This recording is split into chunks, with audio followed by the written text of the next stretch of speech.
Bernie Sanders, his big thing was always bringing single-payer health care to our country of 340 million. But when liberal tie-dyed Vermont tried to do it for a population of 626,000, it collapsed like that poor in the Oval Office last week.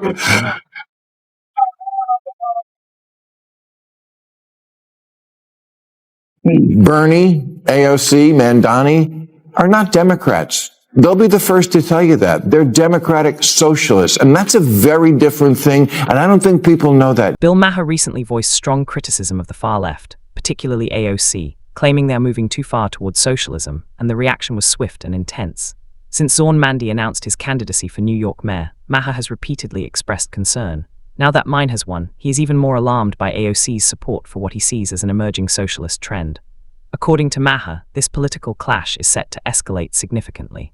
If anybody is skeptical, I would say get to know him. And once you get into a room with him, kick the tires yourself and make your own assessment instead of just kind of making assessments from what you may see on television. Something that I share, that I feel like I share with Zafran, is that the way sometimes people are painted in media doesn't always align with who we really are as individuals. And so I think that when people get to know him as a person, when people get to know us as real people. AOC is now responding to critics like Maher, who argued that backing Mamani and his far-left agenda could harm New York and weaken the DNC's prospects in 2028. Maher and others claim promoting such a strongly socialist figure is a risky move, potentially alienating moderates and giving opponents easy criticism. AOC, however, insists that people should fully understand Mamani before judging him, a stance some find ironic since she rarely extended similar leniency to Trump or other conservative candidates. Her selective call for open-mindedness has raised skepticism among both supporters and critics alike. Maher quickly fired back with further remarks. I know the kids think that stuff that happened before their appearance on the planet didn't really happen, but it did. We've run this experiment many times, and the results are always obvious. Here's capitalist South Korea at night from space. Here's socialist North Korea. Yeah. In 1990, Venezuela was wealthier than Poland. But then Poland, finally free of Soviet-style economics, went all in on capitalism. And now their economy is as big as Japan. And people there have high wages, low inflation, cars, vacations, home. Maher is now speaking even more forcefully, warning that the left risks failure by tying its agenda to Mandani and his staunchly socialist positions. In his view, this is not visionary leadership, it's political self-sabotage. By promoting figures who push extreme ideological agendas, Democrats jeopardize their credibility and alienate everyday voters. Rather than expanding the party, Maher argues they are shrinking their appeal, losing independents and moderates who favor practical solutions over radical battles. He urges the left to reconsider before causing lasting harm. This election is taking place when we have a corrupt campaign finance system which allows billionaires in both political parties to select the candidates they want and to buy elections. Critics point out the irony that figures like Bernie Sanders, who achieved immense success within a capitalist framework, continue to promote socialist ideas as a path to national prosperity. Their influence, book deals, speaking engagements, and careers were all built on the very system they now critique. Observers argue that they likely understand that the socialism they advocate couldn't realistically sustain their own lifestyles, yet they persist.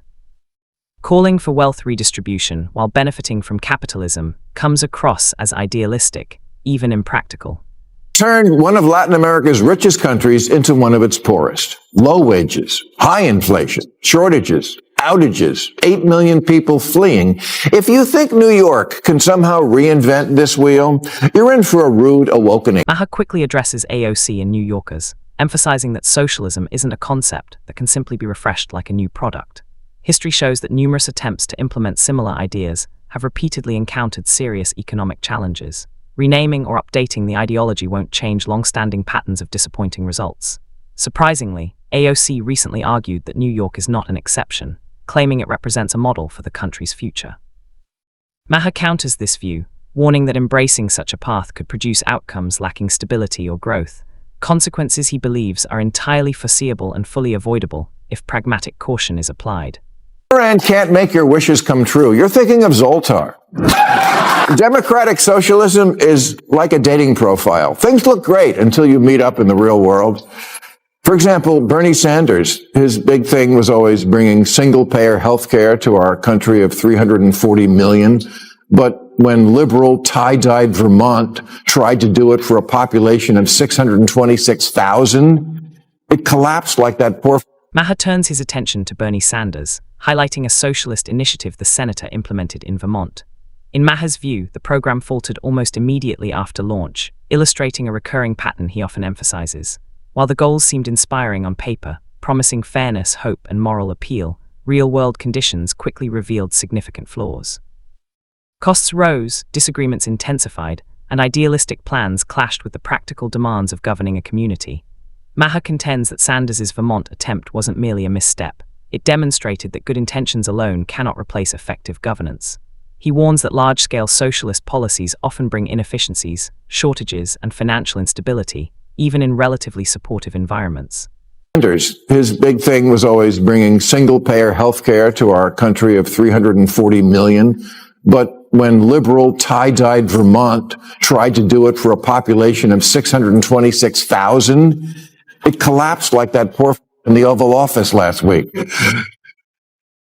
Bernie, AOC, Mandani are not Democrats. They'll be the first to tell you that. They're democratic socialists, and that's a very different thing, and I don't think people know that yet. Maher delivers a pointed critique, distinguishing between AOC, Bernie Sanders, and other Democrats promoting socialism, and the more moderate, inclusive faction of the party. He highlights that their socialist principles underpin their politics, but often conflict with mainstream voters' preferences. Ironically, Maher notes, both AOC and Bernie built their success within the very capitalist system they frequently criticize, gaining platforms, book deals, careers, and influence. While acknowledging capitalism's flaws, its messiness and inequities, he argues it still surpasses socialism, which historically brings stagnation, shortages, and institutional decline.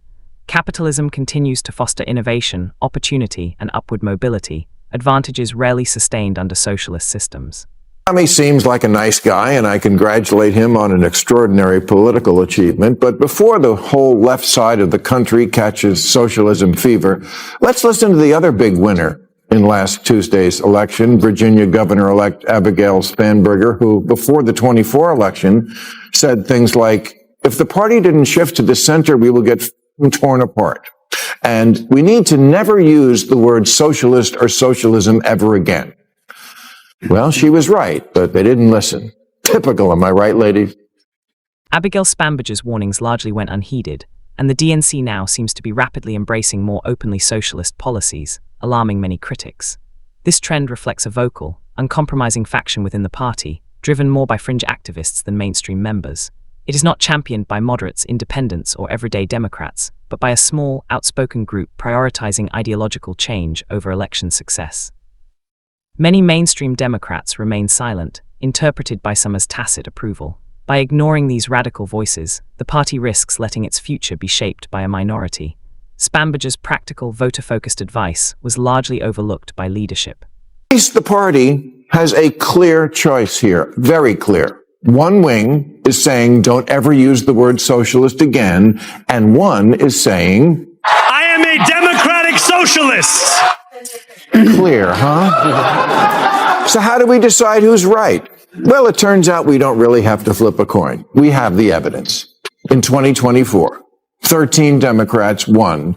In districts, Trump also won. All moderates. This isn't rocket science. All the left-leaning think tanks have done autopsies on 2024, and they all came up with the same message. Move to the center. Even the New York Times. Critics emphasize that the DNC must move away from woke rhetoric, which risks political irrelevance, and return to its core principles. These errors were more than minor missteps. They contributed heavily to Democratic losses in the last election, leaving voters frustrated, disillusioned, and convinced the party prioritized symbolic gestures over practical solutions. Rather than learning from this, the party doubled down on socialist-leaning policies instead of adopting a moderate, pragmatic approach. By drifting further left, they risk alienating independents and moderate voters, the very groups that often decide elections. Observers warn Democrats must focus on practical solutions to rebuild trust and regain momentum. They're quiet quitting capitalism and texting socialism that they're down to. Thing is, socialism will f you. Because socialism, to put it simply, just doesn't work and has never worked. Like Kevin Federline. The message is unmistakable. The DNC stands at a critical crossroads, and the decisions it makes now could shape its future for years. Critics like Maher repeatedly caution that embracing socialism and other extreme positions is not bold leadership. It is a risky political gamble. Figures such as AOC and Bernie Sanders may feel they are leading the charge, yet their success was built on the very capitalist system they critique, revealing a gap between ideals and reality. Meanwhile, many mainstream Democrats remain silent, risking alienation of independents and moderates while allowing radical voices to define the party. History shows socialist experiments often fail in real-world conditions. To succeed, the DNC must return to the center, embrace pragmatism, and focus on ideas that resonate with everyday Americans rather than chasing ideological purity.